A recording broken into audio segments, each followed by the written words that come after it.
What's going on, everybody? Welcome back to ICNV Drivers Edition. To the ICNV Drivers Community, welcome back. You know, as always, we got an interesting conversation. I'm about to get in one with you. But if this is your first time checking in, I'm your boy Show. We're getting into another video, so stay tuned. Interesting topic, and I want to hear your feedback. So please comment in the comments below. But just so you ain't listening to me talk today, I'm gonna give you some nice look at some nice cars from a couple car meets that I attended to give you some eye candy. Let's go.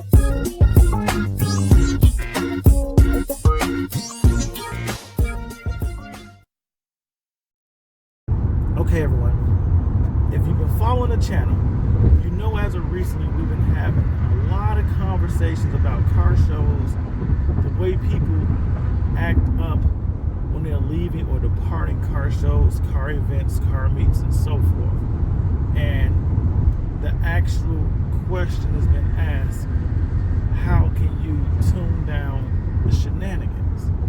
Well, I feel like this falls into the conversation with that. And like I said, if you've been following the channel and you've been following Bros and Cars, this conversation has come up a lot in the past few weeks. I'm bringing this topic up because I feel like I need an explanation, and I know a couple of my friends and followers on this channel that I've met in person, they're actually in law enforcement. So I would like to hear your comments in it, although you don't have to tell everybody who you are, but I would just like to hear your thoughts and comments on this topic. I'm at a car meet, great turnout, nice cars, lots of people, both with nice cars and just that showed up to get footage, video, film, see the cars, and so forth.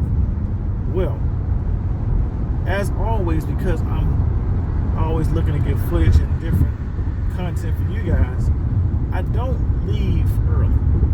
And I say that to you because when you are at a car meet, and like I said before, how do you prevent the shenanigans? What I can sit there and tell you is true supercar owners have a tendency to show up early and leave early, or show up late and leave late. And I feel like the biggest reason for this, like I've explained before, is supercar owners really aren't concerned about getting awards.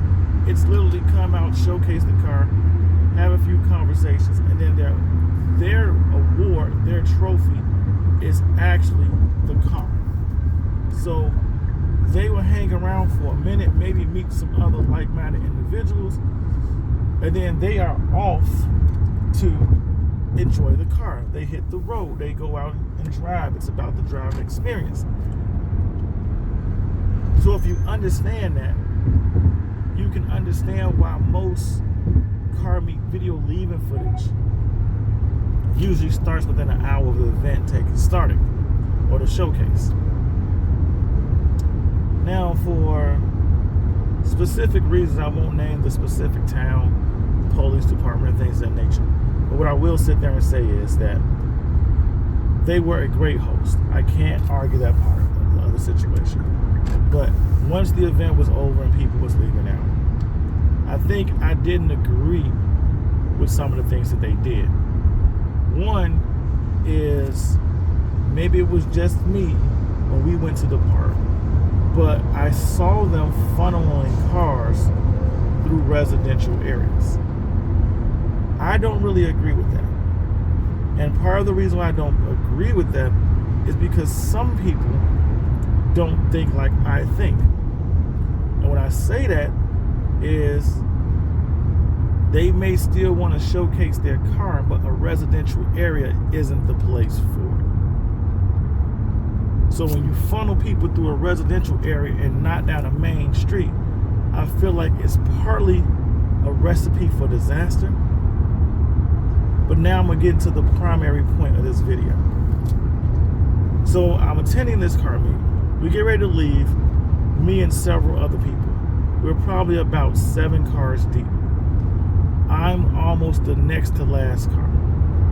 Now, the people I'm driving with are very modest, law-abiding citizens, things of that nature.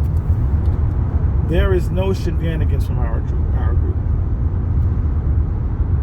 As we're leaving, and we go to head towards the main street, we get routed to the side street.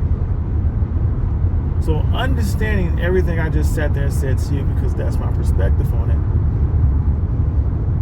it, I don't really get caught up in the shenanigans, but I do like to entertain. So as we are leaving, I allow other cars to turn in front of me, despite the fact I'm following people to a restaurant to have breakfast. But I'm like, we're not going to get that far separated. We're heading through the residential area. Now, there are kids lined up on the side of the street, taking videos, pictures, and things of that nature, right? Now, my thought process, especially since having this conversation, is that you want to, how can I say it, showcase and be an entertainer, because I feel like I'm representing the channel.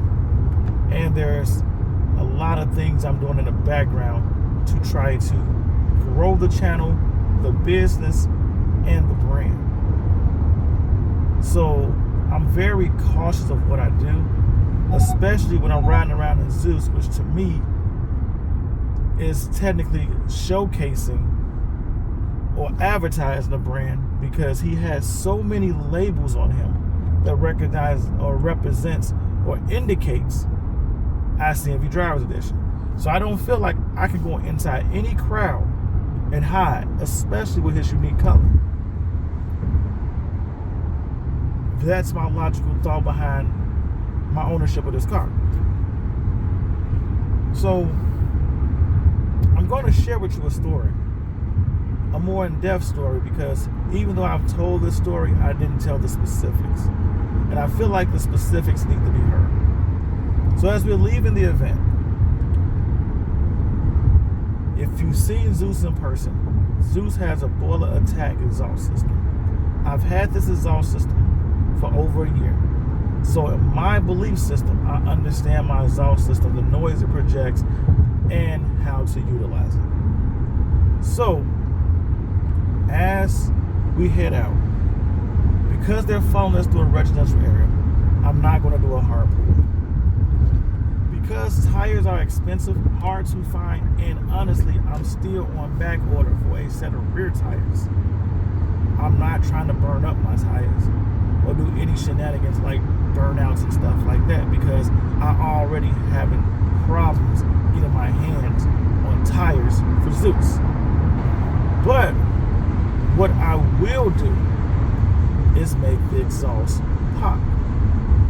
So as we're leaving, I make the exhaust system pop.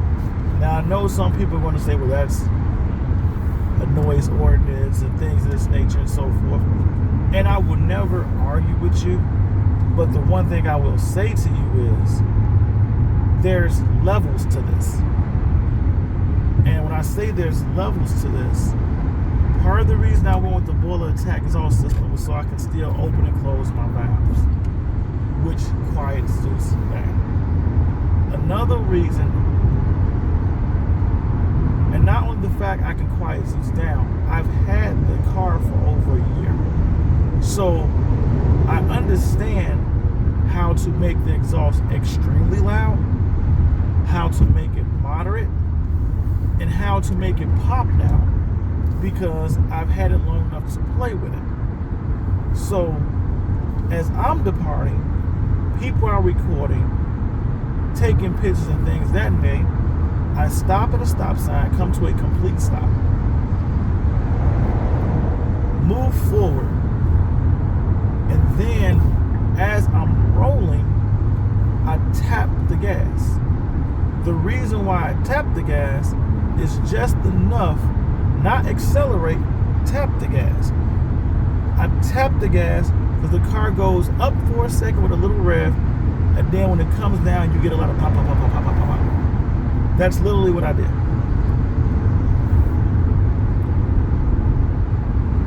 As I pull out, now mind you, like I said before, we're following cars because we're going to a restaurant. I'm literally a car length behind the car in front of me, and I can't go anywhere because he's doing less than 25. I'm looking at my dashboard, I haven't even broken 22 miles an hour. We pull off, we turn the corner, a squad car gets behind me. Now, as we turn to the main road, he follows me for about maybe half a block. My thoughts, and maybe I'm wrong, is you're running my license plate and calling it in. We get half a block down the road, he hits the lights and pulls me over. Or should I say, after we turn the corner and get halfway down the street, he hits the light and pulls me over. He comes up to the car, and I say, good morning. How can I help you? He says, license and registration, please. I said, and I asked the question. My question was, may I ask why I'm being pulled over? He tells me, I saw you burn rubber at the stop sign and squirt your tires. I said, I'm sorry, are you serious right now? Like, that's what you're trying to use to justify your stop? And he said, you were spilling your tires. I said, I'm sorry. I didn't burn any rubber at the stop sign. He's like, you spilled your tires. I said, I didn't spill any tires. And if you say that's burning rubber, that's a real SH idiot job at burning rubber. Because I rolled off from the stop sign and never attempted to burn rubber. So then he states to say, now you're calling me a liar. So I'm not calling you anything, I'm just telling you what I did. So now we're going back and forth in a conversation. So then he tells me I didn't burn rubber, I attempted to burn rubber. And like I stated, it was a very crappy job. I said, so now you're saying I attempted to burn rubber. So to me, the story is now changing. So now I attempted to burn rubber. I wasn't successful at it because I'm not good at my craft, or I'm not good at what I'm trying to do. But because of that, you're pulling me over. So I said, so right now, in actuality, you're pulling me over for intent on something I didn't do, and I didn't even attempt to do. So now we're going back and forth. Now I will give the police officer I'm not going to say accommodation, but I will say this. He never got mad. We just literally had a conversation back and forth. And if you know me, I talk with my hands. I'm animated. So I'm literally sitting in my car. A couple people from the group I was with pulled over, and they're watching, and they see my hands moving back and forth. And I'm like, and I'm just being animated as I'm having this conversation. And so, in the funny aspect of the conversation, because like I said, to me, I feel like it was tenseful at first, mainly because I feel like, and this is my perception, I feel like he accused me and then tried to intimidate me to identify me. And I say that because everything that he sat there and said in the midst of our early part of the conversation was I had to comply, or, well, there's another car coming and you want this to go sideways, so I recommend you give me a license. Well, why do you have to say that? Because at this point, I have not committed any crime, have not broken any laws. And legitimately, you haven't given me a reason for this stop. Because you say you so me being me, I sit there and say, look, man, I'll be 100% honest with you and tell you you're 100% wrong.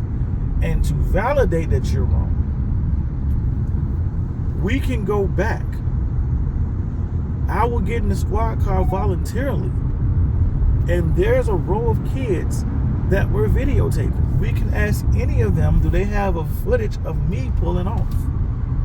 And if you see me burn rubber, I will gladly take any ticket, fines you have to get, and won't even argue it. And then he tells me we're not going to do that.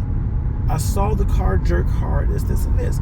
And I stated to him, I said, well, I can honestly agree with you on that. I said, because I tapped the gas. I said, but my point behind that is I wasn't trying to accelerate. I didn't break any speed limits because, as he told me, the speed limit is 25 miles an hour as a residential. I said, I never broke 22. Never broke 22. I know this because I was watching it. I didn't speed. He said, well, you know, your exhaust is kind of loud. I said, that may be true. I said, but at this point, because I have not revved Zeus to make him loud, are you trying to tell me I violated the noise ordinance? And even with that being stated, I said, just out of my curiosity, I said, if I'm not mistaken, because I had a friend who was doing construction in the area on a property that he renovated, if I'm not mistaken, I think the noise ordinance starts at 7 a.m. and ends at 9 p.m. Meaning between 9 p.m. at night to 7 a.m. in the morning, you can't make any loud noise. I said, at this point in time, we're not inside that window, so I don't feel like the noise that you're hearing from my car is breaking any laws. And then as I sit there and say, and this is to me when the conversation shifted, is because at this point I still hadn't given him a license. I opened my wallet and took it out, but I had not handed it to him. Because personally, like I sit there and say, even when it comes down to the whole, you have to, that's the reason why you pulling me over aspect, I don't really fight them battles because I'm always legit.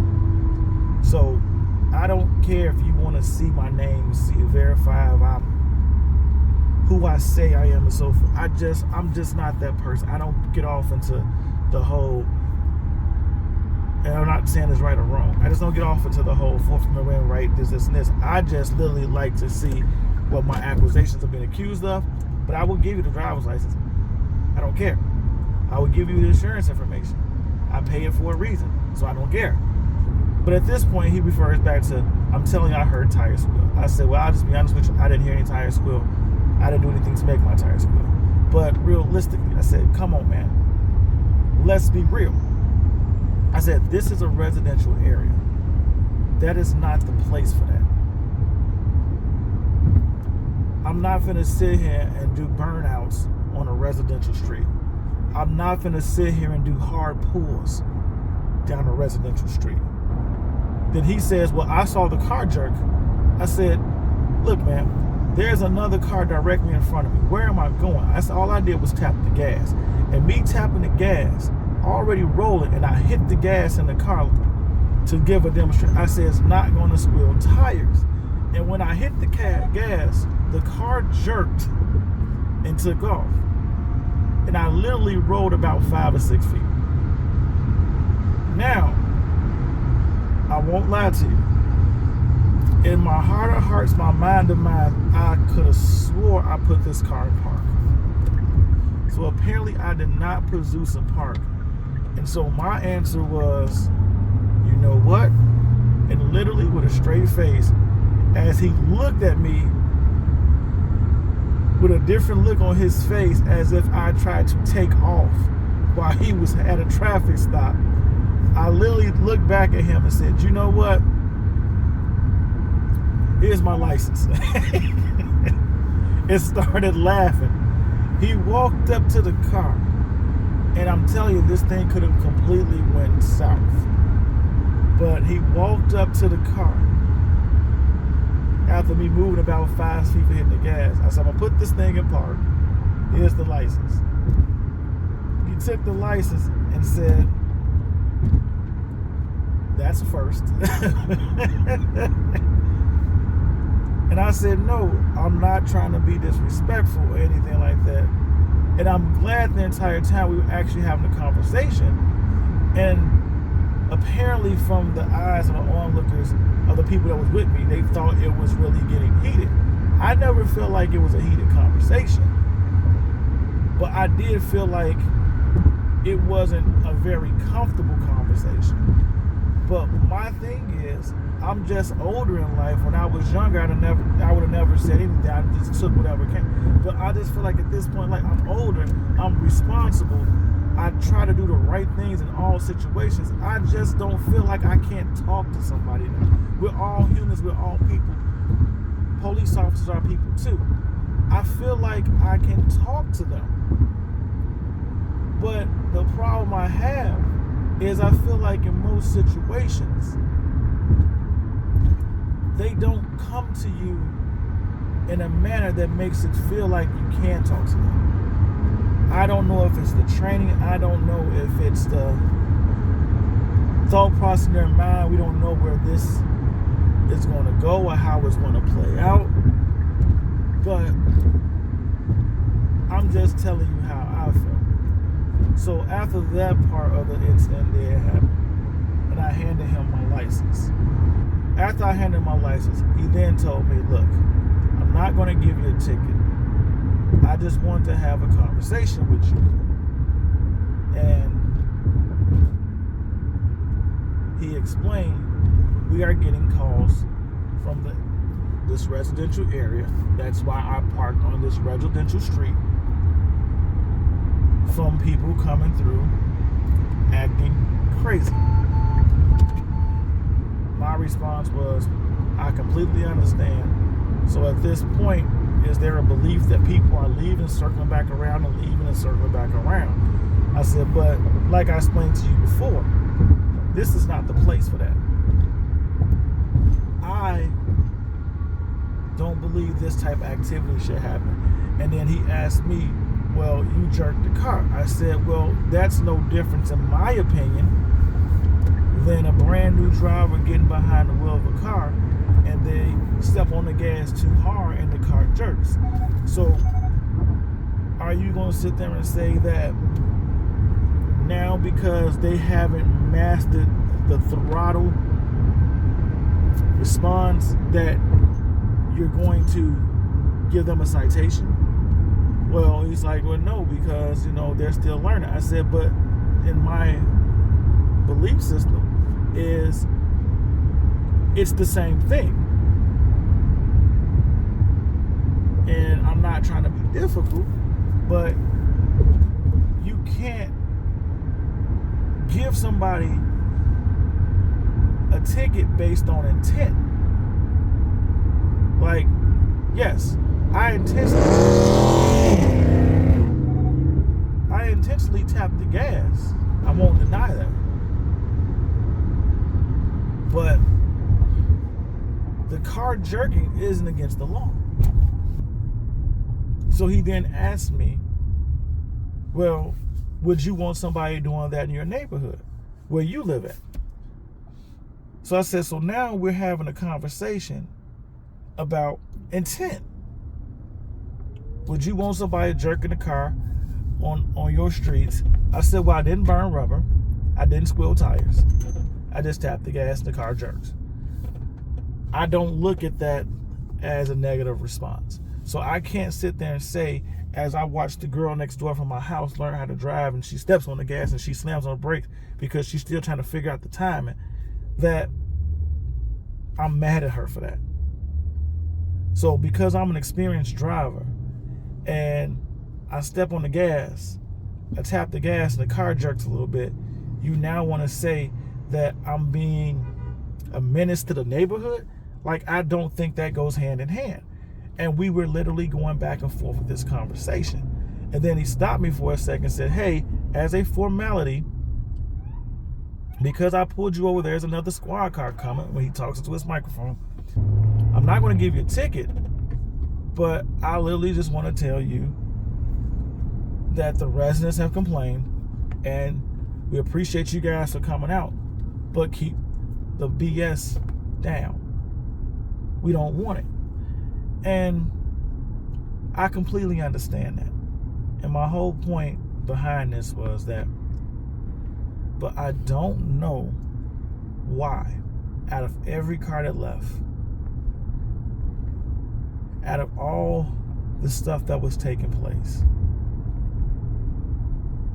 I got singled out, pulled over, and then went into an argument, in my opinion, or a discussion about my actions, but you had no valid reason to target me. The only difference between me and all the other cars that I was with, and I will say this, is I had my top off, windows down, and you could legitimately look at me and see me. The other cars I was with were all coupes, all of minus one, which was a female driver, had tinted windows, and you couldn't just straight up look inside of them. But you saw me driving past, looked at me, and then got behind me and pulled me over, and then instantly says to me that I'm the one causing ruckus. And I felt some type of way about that. And that's why I made the video. And not only did I feel some type of way about that, I also feel some type of way that, in my eyes, in my opinion, they tried to intimidate me. And some people would say, oh no, that wasn't intimidation. It was. And I'll tell you why it was. Because the minute you say to me that I need to give you your license, or you don't want this to go south, if I don't give you my license, you're using a perceived potential outcome to influence me to violate my rights. That's intimidation. But like I said, and please, if you got comments, chime in. This is an interesting topic for me. Let me know what your thoughts are. Do you agree with the, as I would call them, intimidation tactics?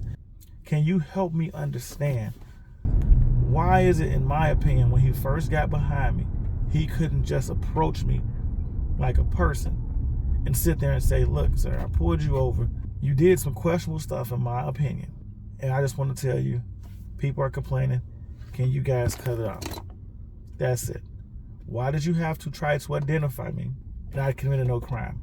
Why did you need my license and registration and insurance to tell me you're not giving me a ticket? You never had an intent on giving me a ticket.